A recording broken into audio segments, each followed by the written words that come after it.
तमाम हिंदू बांधवांनो, भगिनी आणि मातांनो,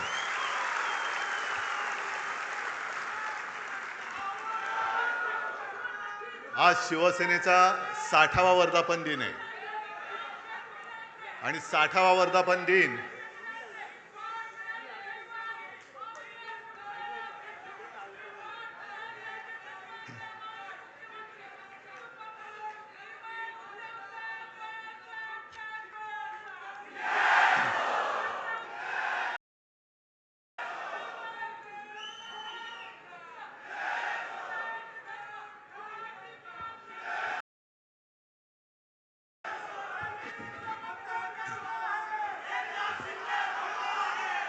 आणि 60वा वर्धापन दिन हा हीरक महोत्सव असतो.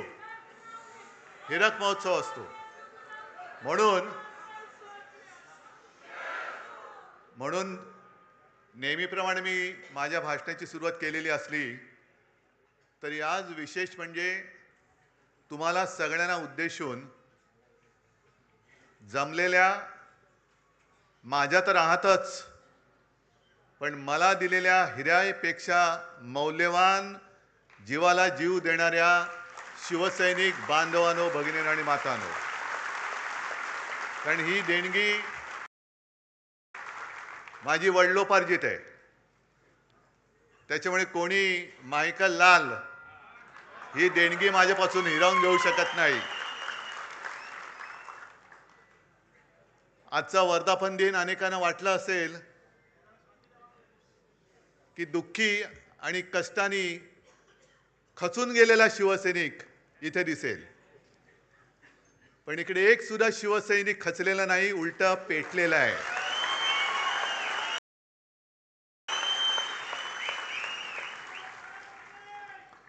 आणि त्या कांबळेला कसा तुडवला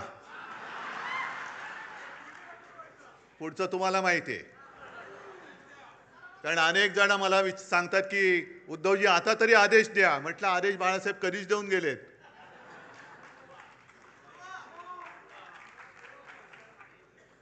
आज विशेषतः 4 खासदारांचा सत्कार तर केलाच, त्यांच्यासोबत आपले हक्काचे 20 आमदार आहेत.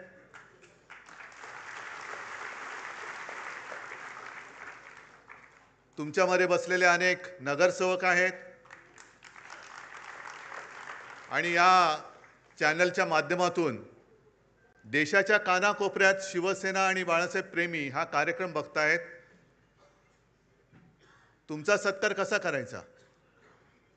माझा जीव ओवाळून टाकला तरी हा सत्कार पूर्ण मी करू शकत नाही. कारण संकटामागून संकट आली, येतील, पुढे येतील, पण संकटाला पुरून उरणारा शिवसैनिक माझ्यासोबत आहे तोपर्यंत मी सुद्धा करणार नाही. ही 60 वर्ष ही काही साधी नव्हती. या 60 वर्षामध्ये ज्यांनी शिवसेनेसाठी खस्ता खाल्ल्या, आज सुद्धा माझ्यासमोर अनेक जण बसलेत, तुरुंगवास भोगलेत, रक्ताचं पाणी केलंय. त्यातले काही जण आपल्यात आहेत, काही जण आपल्यात नाही आहेत. त्या सगळ्यांना मी विनम्र अभिवादन करतोय. शिवसेना प्रमुखांसोबतची ती पहिली नेत्यांची फळी, ती त्यावेळेला जी सगळी होते, मनोहर जोशी, सुधीर जोशी, वामनराव, प्रमोद नवलकर, दत्ताजी नलोडे, किती नावं घ्यायची. या सगळ्यांनी जे जे काही त्यावेळेला कष्ट घेतले, ते कष्ट आज महाराष्ट्राच्या कानाकोपऱ्यात आपल्याला दिसत आहेत. संकट अनेक आली, हे काय संकट नाहीच आहे. मगाशी चंदन शिवे जे बोलले तेच माझं मत आहे की ज्या वेळेपासून आपण आपलं यश अपयश हे निवडणुकीच्या निकालाबरोबर तुलना करायला लागलो, तिकडे आपण फसलो. शिवसेना जे उत्तर शिवसेना प्रमुखांनी माझ्या समोर, तेव्हाचे जे होम मिनिस्टर होते, मला वाटतं इंद्रजित गुप्ता, आपली सत्ता होती, आपलं सरकार होतं, आणि एक घटना अशी घडली होती की जणू काय आता हे सरकार बरखास्त करणार. आणि ते गृहमंत्री आले होते, शिवसेना प्रमुखांना त्यांनी भेटायची इच्छा व्यक्त केली. शिवसेना प्रमुख गेले, मी सोबत होतो, आणखी नेते तेव्हा सोबत होते. आणि इंद्रजित गुप्ता म्हणजे किती जणांनी त्यांचा फोटो पाहिला असेल मला माहिती नाही, पण त्यांचा चेहराच असा होता की जणू काही बुलडॉग समोर बसलाय. आणि त्यांनी सुरुवात अशी केली आणि सगळं बोलल्यानंतर बाळासाहेबांनी त्यांना सांगितले, तुम्ही काय कराल? माझं सरकार बरखास्त कराल ना? एक लक्षात घ्या, आम्ही सत्तेसाठी जन्माला आलेलो नाही, सत्ता आमच्यासाठी जन्माला आलेली आहे.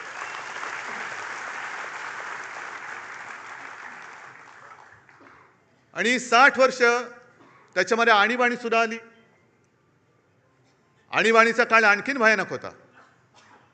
आणि तेव्हा तर ह्या सगळ्या गोष्टी, या सगळ्या आठवणी स्वतः शिवसेना प्रमुखांनी सांगितलेल्या आहेत की त्याही वेळेला रजनी पटेल म्हणजे आज जे आहेत त्यांच्याच राज्याचा हा शिवसेनेच्या मुळावर उठला होता. आणि त्यांनी शिवसेना प्रमुखांना एक पत्र लिहून दिलं होतं आणि सांगितलं होतं की याच्यावर सही करा, सही नाही केली तर तुम्ही आतमध्ये जाल. आणि ते पत्र असं होतं की जणू काही शिवसेना ही काँग्रेसमध्ये विलीन करा. जे आज बोंबलत बसलेत ना, आम्हाला वाटलं शिवसेना काँग्रेसमध्ये विलीन करणार. अरे 30 वर्ष भाजपसोबत राहून भाजपात नाही विलीन झालो तर काँग्रेसमध्ये कोण विलीन होणार?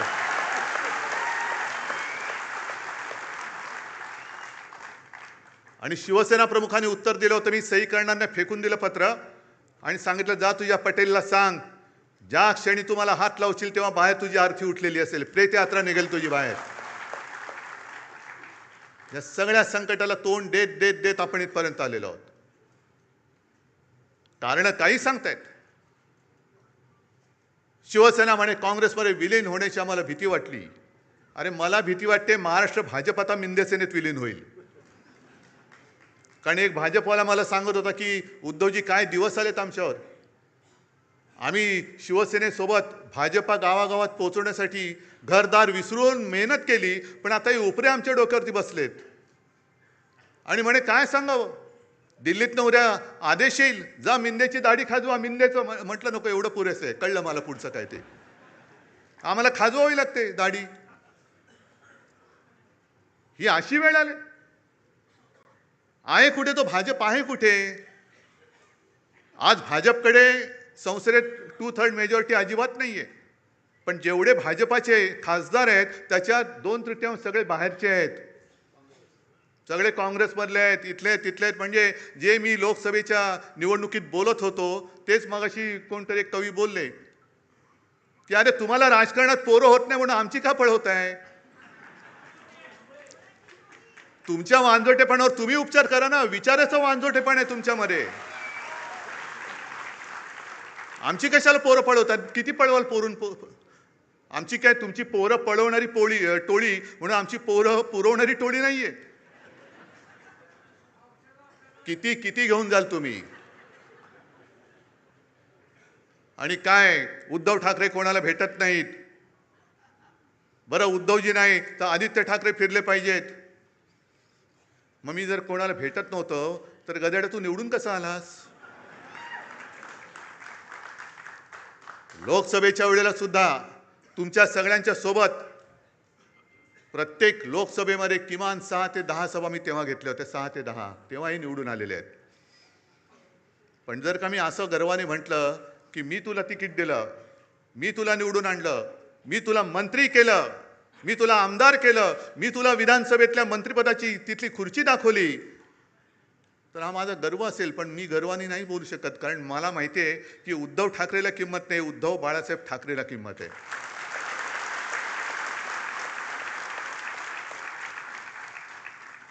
आणि याचं भान मला आहे. आपण ज्या वेळेला सगळ्या महिलांना माहिती आहे, आता शहरामध्ये तर काही जंगलतोड बेसुमार चाललेली आहे. शहरामध्ये वडापाव माहिती आहे, पण वडापाव म्हणजे वटसावित्रीचा वड गेला, त्याच्यावरती फेऱ्या मारणं गेलं. पण वड मोठा असतो, त्याचे पारंब्या असतात. एखादा लांबून नमस्कार करतो, त्या पारंबीला वाटतं मलाच केला, तुला नाही केला, तुझ्या मागच्या खोडाला केलेला आहे, हे लक्षात ठेव. वड त्याला म्हणतात.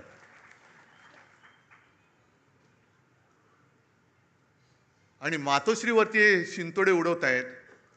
मला कळत नाही ही कुठली अवलाद. म्हणजे ज्या शिवसेना प्रमुखांनी मराठी माणसाच्या आणि हिंदूंच्या रक्तामध्ये स्वाभिमान रुजवला, त्या रक्तामध्ये हे भेसळ कुठून आणली? ही कोणाची अवलाद आहे? ते तर कळतंय, दुसऱ्याचे बाप चोरावं लागतायत. कारण मला आठवत आहे की शिवसेनेची जेव्हा स्थापना झाली, तो क्षण आजही माझ्या डोळ्यासमोर आहे. आणि त्या क्षणाचे आता साक्षीदार 2-3 कदाचित मी, चंदू मामा असे 2-3 राहिलो असू. मी अनेकदा सांगितलेलं आहे की तुमच्या सगळ्यांपेक्षा सगळ्यात ज्येष्ठ शिवसैनिक मी आहे.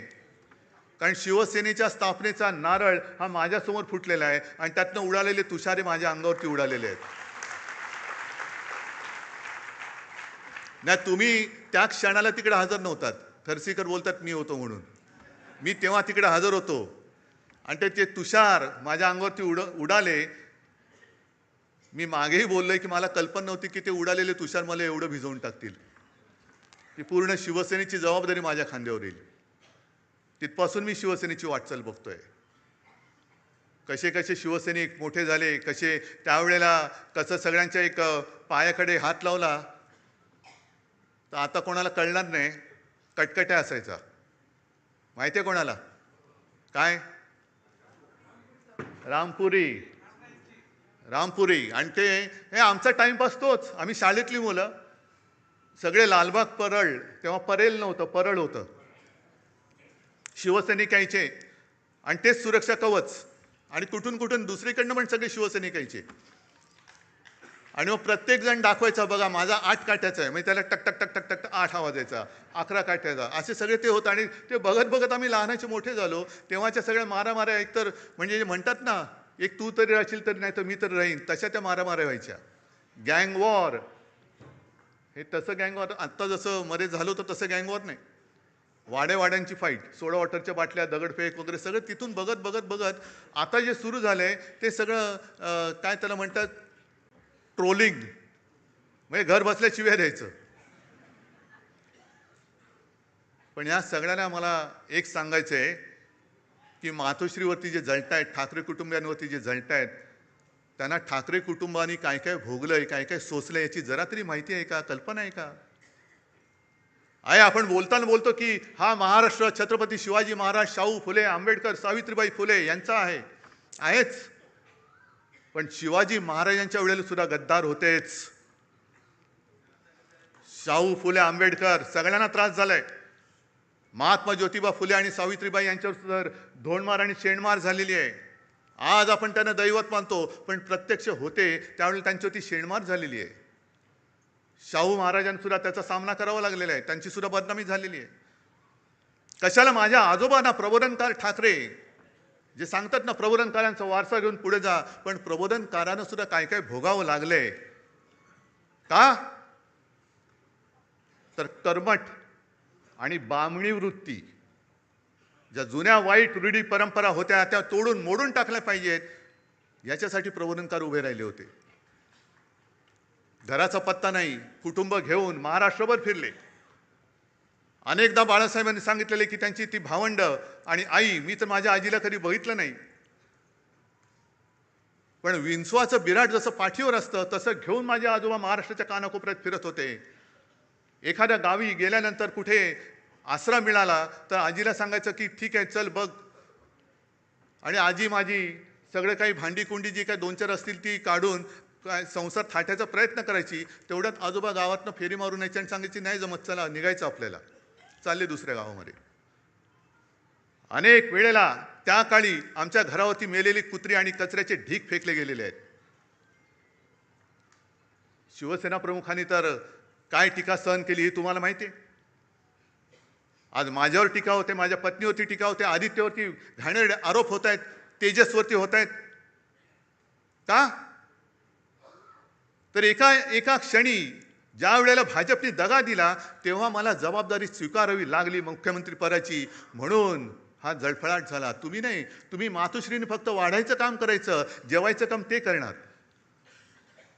जे काय मिळेल, मंत्री मीच झालो पाहिजे, मुख्यमंत्री मीच झालो पाहिजे, माझं ड्युटा कार्ट खासदार झालं पाहिजे, मंत्री झालं पाहिजे, मातोश्रीने भोगायचा मातोश्रीला अधिकार नाही. नाहीच आहे, आम्हाला नको आहे काही.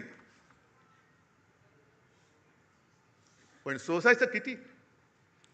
उद्धवजींचं ठीक आहे, पण आदित्यने फिरायला पाहिजे. अरे पण जेव्हा जेव्हा आमच्या कुटुंबावरती हल्ले झाले, कोणाचे असे शाब्दिक किंवा काही आरोप केल्यानंतर यापैकी या गधड्यांपैकी एक तरी छातीची ढाल करून आमच्यासमोर उभा राहिला होता त्यांच्या वार झाल्याला. आज जी काही गद्दारी झालेली आहे, मी त्या त्या वॉर्डातल्या तमाम मतदारांची आज जाहीर माफी मागतोय. कारण त्या सगळ्या मतदारांनी अगदी मोदींची लाट असताना त्यांच्या विरोधात माझ्यावरती, बाळासाहेबांवरती विश्वास ठेवून यांना निवडून दिलं होतं.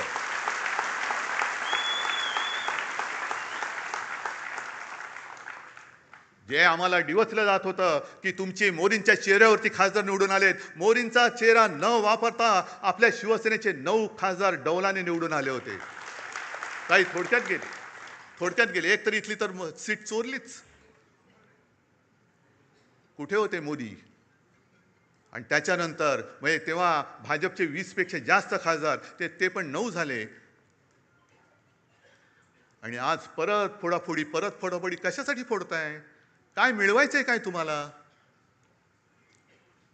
म्हणजे सत्ता पिपासू किती व्हायचं? सरदार वल्लभभाई पटेलांनी मराठवाड्यामध्ये पोलीस कारवाई केली, ती का केली होती? रजाकारांना घालवण्यासाठी आणि तो प्रांत आपल्या देशात आणण्यासाठी म्हणून पोलीस कारवाई केली होती. आणि यांनी काय केलं? 2-2.5 लाख सीमा सुरक्षा दल घुसवलं. कुठे घुसवलं? बंगालमध्ये एका महिलेला हरवण्यासाठी निवडणूक आणि स्वतःचा पक्ष जिंकण्यासाठी देशाचं सुरक्षा दल तुम्ही वापरता. कोणालाच काय वाटत नाही. ममता बघा कशा लढतायत. काय होतंय? हारल्यानंतर किती देशामध्ये प्रतिक्रिया उमटली. 2.25-2.5 लाख फौज जर तुम्ही निवडणूक जिंकण्यासाठी वापरत असाल, स्वतःच्या पक्षासाठी वापरत असाल, तर मणिपूरमध्ये का नाही घुसवत? अजून 12 वर्ष होऊन गेली. पाकव्याप्त काश्मीरमध्ये अजून का नाही घुसवली? चला उद्या घुसवा. शिवसेना तुम्हाला जाहीर पाठिंबा देते. देशाचा हिताचा निर्णय घ्या ना तुम्ही. असं तोडून फोडून भामटेगिरी करण्यापेक्षा बोलवा ना आम्हाला. आम्ही तर पाकिस्तानी नाही होत ना. माझ्या घराण्याचा इतिहास आहे. तुमच्या असलं तर तुम्ही पण सांगा. असेल, मी कुठे नाही म्हणतोय. आम्ही पाकिस्तानातून आलेलो नाही आहोत. आम्ही सुद्धा देशप्रेमी आहोत. तुमच्या एवढेच किंवा तुमच्यापेक्षा जास्त काकणभर जास्त आम्ही देशप्रेमी आहोत. आणि आज जे आपल्याला विरोध करतायत हे तेच आहेत ज्यांनी शिवसेना प्रमुखांना विरोध केला. पण तेव्हा शिवसेना प्रमुखांची गरज होती त्यांना. माझ्या आजोबांना विरोध करणारे हे गोमूत्रधारी जे होते त्या प्रवृत्त्या परत बोकाळलेल्या आहेत. हो, मी त्यांना गोमूत्रधारीच म्हणतो. हे हिंदुत्व नाहीये, हे भोंदुत्व आहे. आमचं हिंदुत्व हे शेंडी जानवाचं नाहीये. आमचं हिंदुत्व हे राष्ट्रीयत्व आहे. आमचं हिंदुत्व हे राष्ट्रीयत्व आहे. आणि हिंदूंमध्ये आणि आज मला खरंच एका गोष्टीचा अभिमान वाटला की येताना परत आपले ते सगळे तेजस्वी भगवे झेंडे मला दिसले. कारण मी मागेच सांगितले, मशाल वेगळी ठेवा आणि भगवा वेगळा ठेवा. छत्रपतींचा भगवा होय, वारकऱ्यांचा भगवा, हिंदूंचा भगवा, महाराष्ट्र धर्माचा भगवा, त्याच्यावरती दुसरं कोणतेही चित्र नकोय. आणि जो भगव्यामध्ये भेद करतो तो अस्सल हिंदू असूच शकत नाही. त्याच्या रक्तामध्ये ही गद्दारांची, बेईमानीची, अवलादीचं, भेसळीचं रक्त आहे. भेसळयुक्त रक्त हे भगवा हातात घेऊ शकत नाही, घेता कामा नये. आज शिवसेना 60 वर्षाची झाल्यानंतर पुढे काय करणार? ज्या पद्धतीने आजच्या देशाचं राजकारण चालू आहे हे बघितल्यानंतर जनतेचा लोकशाहीवरचा विश्वास आता उडत चाललेला आहे. म्हणजे आज 2 कवींनी त्यांच्या कविता सादर केल्या. इंस्टाग्रामवरती आज मी एक कार्टून पाहिलं, ते पण सांगणार आहे. आणि एका कवीची एक कविता ती पण आत्ता मला आठवली. आपण काय म्हणतो? मशालीसमोरचं बटन दाबा, आम्हाला मत मिळेल. काँग्रेस काय म्हणतं? हातासमोरचं बटन दाबा, आम्हाला मत मिळेल. पवारसाहेब म्हणतात तुतारीचं बटन दाबा, आम्हाला मत मिळेल. भाजप म्हणतात तुम्ही कोणाचंही बटन दाबा, तो माणूस आमच्याचकडे येणार आहे. मग निवडणुकीचा खर्च करता कशाला? आणि आता हे जे दिवस चाललेले आहेत ते बघितल्यानंतर डॉक्टर लोक आता प्रश्नचिन्हांकित झाले, तर आपण नेमकं करतो काय? कारण जे कार्टून मी म्हणत होतो ते सोशल मीडियावरती आज आले. एका सोने चोराला पोलिसांनी पकडले आणि तो चोर त्यांना सांगतो, हो साहेब, चोरी म्हणू नका, ऑपरेशन गोल्ड म्हणा. त्याशिवाय डॉक्टर आता गोंधळलेत की आपण चोरी करतोय की ऑपरेशन करतोय. पण हे असं ऑपरेशन जर होत असेल तर तुम्हाला सगळ्यांना आणि आपल्या देशाला मिळून ऑपरेशन कमळ करावं लागेल. हा लोकशाहीचा धोका आहे. लोकशाहीला हा धोका आहे. देश असंच जर का चालत राहिलं तर देश अराजकाच्या दिशेने चाललेला आहे. ही मला वाटणारी भीती आहे. मी भाकीत करणारा नाहीये. ज्योतिषावरती तर माझा बिलकुल विश्वास नाहीये. पण समोर, म्हणजे तुम्ही आता समोर दिसतात तेच भवितव्य आहात. कारण ज्या देशामध्ये तरुणाईला झुरळ म्हटलं जातं, मानलं जातं, त्या देशाचं भविष्य काय असणार? आपल्याला जे काही या निवडणुका हे जिंकतायत, वाटेल ते करून निवडणुका जिंकतायत आणि पदं बळकावतायत. बरं, एवढं तर कमी पडतंय. तुमच्याकडे बहुमत आहे तरी स्थानिक स्वराज्य संस्था असतील, आणखीन काही असेल, पलीकडनं कोणाला अर्जच भरू द्यायचा नाही. अर्ज भरला रे भरला की उचल त्याला. कशासाठी हे करताय? एवढं सगळं मिळून तुम्ही जाणार आहात कुठे? काय करणार आहात देशाचं? आणि मग ते जे नड्डा बोलले होते की देशामध्ये फक्त एकच पार्टी राहील, वन नेशन वन इलेक्शन, हा एक भाग. पण यांची वाटचाल वन पार्टी नो इलेक्शनकडे चाललेली आहे. एकच पार्टी राहील, दुसरी पार्टी राहताच कामा नये आणि सगळं काही आमचं, याच्याकडे या दिशेने चाललेली आहे. पण त्यांना मला सांगायचंय, भाजप सुद्धा कधीकाळी आपला दोस्त होता, त्यांना मला एक प्रेमळ सल्ला द्यायचा आहे की तुम्ही या वाटेने जाल तर दीर्घकाळ सत्ता तुम्हाला लाभणार नाही. आणि ज्यांना आपण आपल्या देशाचं भाग्यविधाते समजतो त्या तरुण मुलांना जर का तुम्ही झुरळ समजत असाल तर एक लक्षात घ्या, आपलं स्वातंत्र्य हे निवडणुका जिंकून मिळालेलं नाही. त्या वयातल्या मुलांनी क्रांती केली म्हणून आपल्याला स्वातंत्र्य मिळालेलं आहे. ती मुलं जर का पेटली तर हे तुमचं सरकार सुद्धा राहणार नाही. काढा ना, काय वय होती? खुदिराम बोस 17 वर्ष, अनंत लक्ष्मण कानेरे काय वय होतं? भगतसिंग काय होतं वय होतं? राजगुरू काय वय होतं? ही सगळ्यांची वय काढा. ही आताचा जो काही शब्द आहे जेनझी, त्या जेनझीच्या वयोगटातली सगळी मुलं होती. काय बेकार होती? अशीच फिरत होती. त्यांना काय उद्योगधंदे नव्हते. चाफेकर बंधू किती वर्षाचे होते? पण त्यांना माहिती पण नव्हतं देश स्वातंत्र्य नाही, माझा देश गुलाम आहे, माझी भारत माता गुलामगिरीत राहता कामा नये. मेलो तरी 72, पण मी माझ्या देशाला स्वतंत्र करेन. आता देश म्हणजे कोण? आपण. देश म्हणजे मला एक शाळेमध्ये धडा होता, देश म्हणजे देशातील माणसं, दगडधोंडे नाहीत. आपण सगळे आहोत, पण आपलेच जर का दगडधोंडे झाले तर मग हे स्वातंत्र्य उपभोगणार आहे कोण? कोण उपभोगणार आहे? बरं, चला एक असा विचार करून चालतो की याच्या पुढे शिवसेना निवडणूकच लढवणार नाही. काय करणार आहेत बोला? काय करतील? बरं, तुमच्यापैकी किती राहतील माझ्यासोबत? बघा, एकही तिकीट मिळणार नाही. मग काय करतील? कारण का मरमर मेहनत तुम्ही करायची, निवडून आपण आणायचं आणि यांचे खोके खोक्यावर खोके. म्हणजे शेतकरी रडतोय, त्याच्या मालाला हमीभाव नाही, पण आमदार खासदाराचा हमीभाव ठरलेला आहे. म्हणजे शेतकऱ्याला, कैलास पाटील परवा सांगत होते, ते सांगतील शेतकऱ्याला आता कर्जमाफी त्यांनी दिले. आपण मुक्त म्हणतो, ते माफी म्हणतायत. कर्जमाफीमध्ये त्यांनी अशा अटीतटी शर्ती टाकलेल्या आहेत की शेतकरी म्हणाल मेलो तरी चालेल पण तुझं कर्ज नको, म्हणजे भीक नको पण कुत्रा आवर. म्हणजे शेतकऱ्याला तुम्हाला धड कर्जमुक्त करायचं नाहीये, शेतकऱ्याच्या मालाला किंमत द्यायची नाहीये, पण नुसते आमदार खासदार आणि नगरसेवक आणि हे विकत घ्यायचे आहेत. वा, एवढा पैसा आहे तुमच्याकडे? निवडणुकीच्या आधी लाडकी बहीण आणि आता 80 लाख महिलांचं ते त्यांची ओवाळणी काढून घेतलेली आहे. काय टर्रेबाजी करत होते ते, दाढी खाजवत फिरत होते. काय मिळाले की नाही, मिळाले की नाही. पण मला एका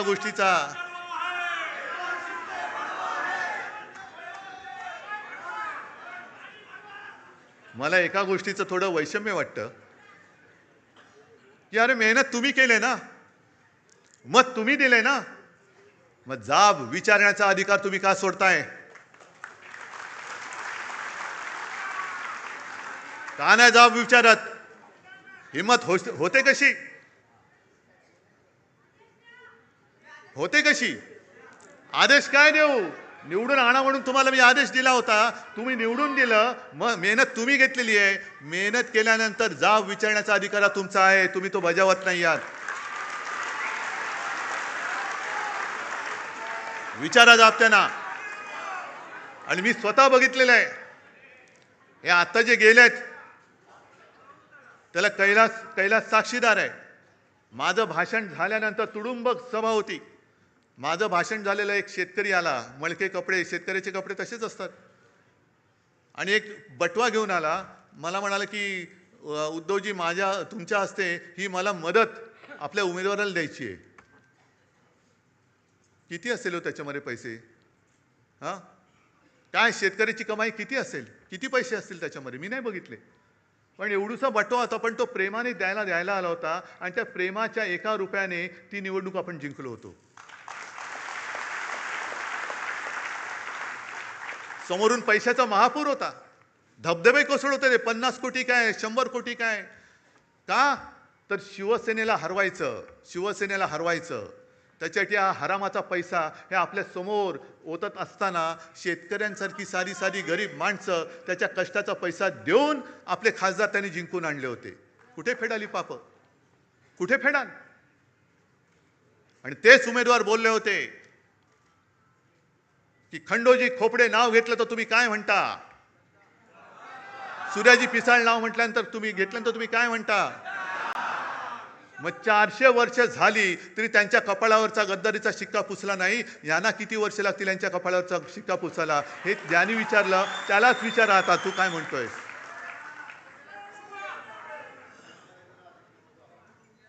तुम्ही महाराष्ट्राचा विश्वासघात करता. अरे त्यावेळेला आपल्या महाराष्ट्राने तो त्यांचा अश्वमेध अडवला होता. हा पराक्रम महाराष्ट्राने केलेला आहे. त्याही वेळेला काँग्रेस सोबत होतीच ना. काँग्रेसच्या नेत्यांच्या सभा तुम्हाला हव्या होत्याच ना.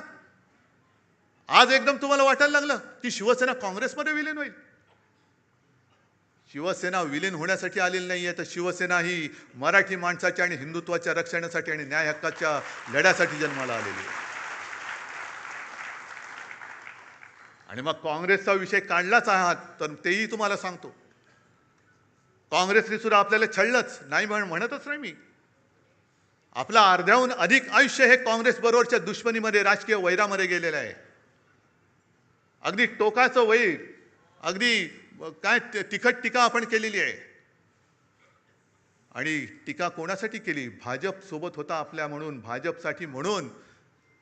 काही वेळेला त्यांचे वार शिवसेना प्रमुखांनी त्यांच्या अंगावरती घेतलेले आहेत. बाबरी पाडल्यानंतर हे सगळे भाजपवाले पळून गेले होते पाय लावून पार्श्वभागाला, तेव्हा शिवसेना प्रमुख फक्त उभे राहिले होते. कोणासाठी उभे राहिले होते? कोणावरचं संकट त्याने आपल्यावर घेतलं होतं? या सगळ्या गोष्टी तुम्ही विसरून गेलात.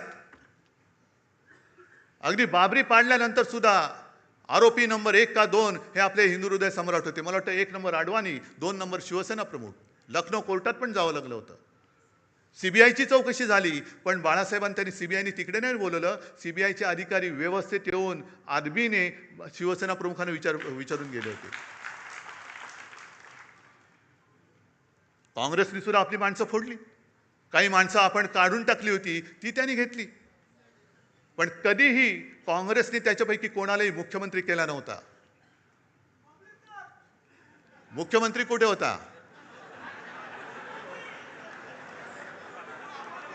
कधी काँग्रेसने आपल्याला छळलं असं छळलेलं नव्हतं. कधीही काँग्रेसने मातोश्रीवरती डोळे असे हावरटासारखे उगारून बघितलेले नव्हते. पण आज भाजपा शिवसेना मुळासकट उखडून टाकायला निघालेला आहे. मातोश्रीला बदनाम करायला निघालेला आहे. हा फरक आहे. आणि ही संस्कृती भले काँग्रेस कोण असेल ती असेल, पण तुमच्या हिंदुत्वापेक्षा काँग्रेस त्यांच्या शब्दाला जागलेली आहे. ज्या मातोश्रीने, ज्या बाळासाहेबांनी, कोण तुम्ही असाल तडीपार होतात, कशासाठी तडीपार झाला माहिती नाही, आपला वाचव याला, तुम्ही काय केलंय, काही का असे नाही, असू दे त्याला, बसू दे त्याला. हे सगळं बाळासाहेबांनी सोसलं, भोगलं, त्याची फळं तुम्ही आम्हाला दाखवताय. राजकारण हे एवढं गडूळ कधीच झालेलं नव्हतं. खरं म्हणजे राजकारणामध्ये 2 माणसं इकडे तिकडे गेली, 4 माणसं, हे ठीक आहे, पण पक्षाच्या पक्ष तुम्ही संपवायला निघालेला आहात. ज्या पक्षाने तुमचं बोट धरलं नसतं, तर तुम्हाला कोणी ओळखलं नसतं, तुम्ही तिथेच त्याच वेळेला गाडले गेला असतात, त्यांना तुम्ही आज संपवायला निघालात. बरं, आज मी आणखीन मुद्दामून एक हे ऐकवतोय. हे आता जे त्यांचं चाललेलं आहे सगळं, की टू थर्ड, हे कायदेतज्ञ उल्हास बापट, की 2/3 लोकांची संमती असावी लागते, या मुद्द्याचा आधार घेतला जातोय. पण तो अर्धवट आधार घेतला जातोय. आता 10व्या शेड्यूलमध्ये असं म्हटलेलं आहे की जर का एखाद्या सदस्याने आपणून पक्ष सोडला तर तो डिस्क्वालिफाय होतो या 10व्या शेड्यूल खाली. आणि मग 4थ्या पॅरेग्राफमध्ये लिहिलंय की यातनं कोण कोण वाचू शकतं, तर पक्षाने जर का विलिनीकरण केलं आणि त्याला 2/3 सदस्यांनी जर का संमती दिली तर ते वाचतात. म्हणजे निर्णय जो आहे मर्जरचा तो पक्षाने घ्यायचा. या 6 लोकांकडे तो मर्जरचा निर्णय नाहीये. हे त्या तिकिटावर निवडून आलेले, तो पक्ष नाहीये, पक्ष वेगळा आहे. त्यामुळे इथे निर्णय जो आहे तो उद्धव ठाकरेंनी घ्यायचा आहे. आणि मग जर का 2/3 असतील तर ते वाचतील. तर आता याच्यावर सुप्रीम कोर्टाने आतापर्यंत 4 वर्ष हा खटला पडू नये, अजून सुप्रीम कोर्टाने याच्यावर निर्णय दिलेला नाही. मला तर काही वेळा असं वाटतं की इतक्या उदात्त हेतूने हा अँटी डिफेक्शन लॉ केला होता 85 साली, की ही जी संसदीय लोकशाही आहे त्याचा आत्माच मुळी पक्ष पद्धती आहे. तर ती निकोप ठेवायची असेल तर पक्षांतर बंदी कायदा पाहिजे, म्हणून हा केला. त्याचं इतकं विकृतीकरण गेल्या काही दिवसांमध्ये केलंय 4 वर्षामध्ये, आणि सुप्रीम कोर्ट गप्प बसलंय. तर मला तर काही वेळा असं वाटतं राज्यघटना शिकवणारा म्हणून, की या विकृतीकरणाला सगळ्यात जास्त कोणी जबाबदार असेल तर सुप्रीम कोर्टच जबाबदार आहे.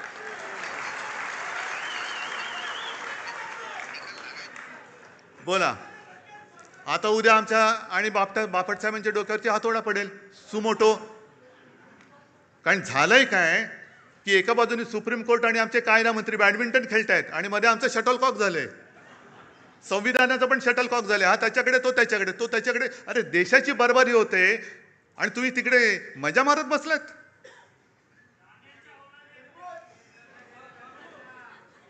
पण आता विचार सगळ्यांनी केला पाहिजे, केवळ शिवसेनेने नाहीये. हा विषय शिवसेनेचा नाहीये.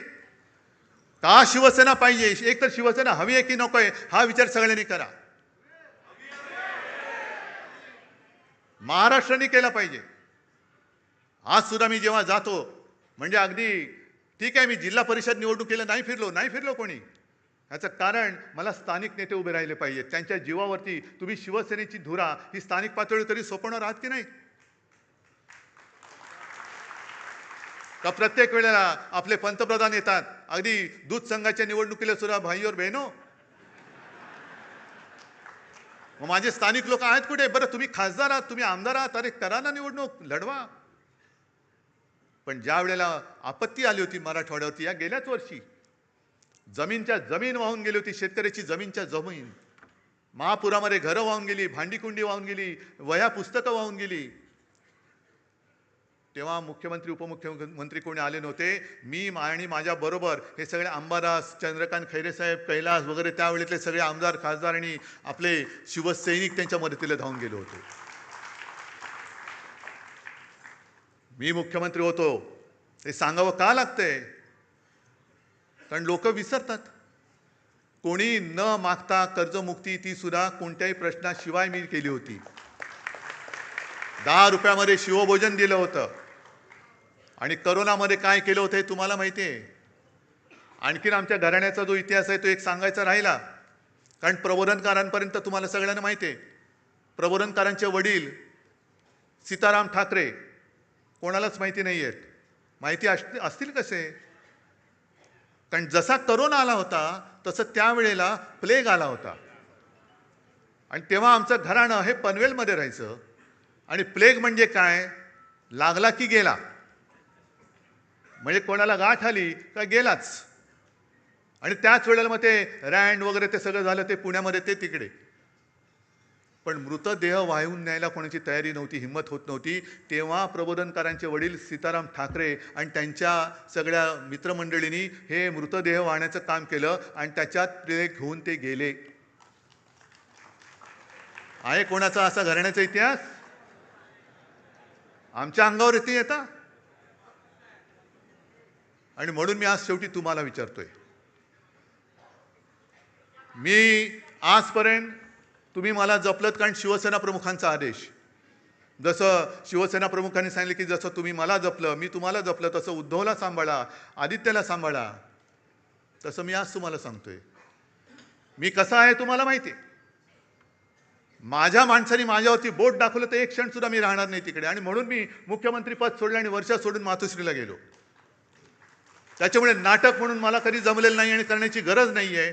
मला जर का काही पाहिजे असतं तर आज सुद्धा मी विनासायास विधान परिषदेमध्ये टिकोजीरावासारखं जाऊन बसलो असतो, पण मी नाही गेलो. म्हणून मी आज तुम्हाला सांगतोय, विचार करून उत्तर द्या. 60 वर्ष पूर्ण झालेली आहेत. गेली जवळपास 12-13 वर्ष मी तुमची नेतृत्वाची जबाबदारी सांभाळतोय. पण जे आरोप माझ्यावरती होत आहेत ते जर तुम्हाला खरं वाटत असतील तर तुम्ही मला सांगायचं, मी आत्ता या पदावरनं पाय उतारवायला तयार आहे. फक्त माझी एक अट आहे की ही सोन्यासारखी शिवसेना चोराच्या दरोडेखोराच्या हातात जाऊ द्यायची नाही.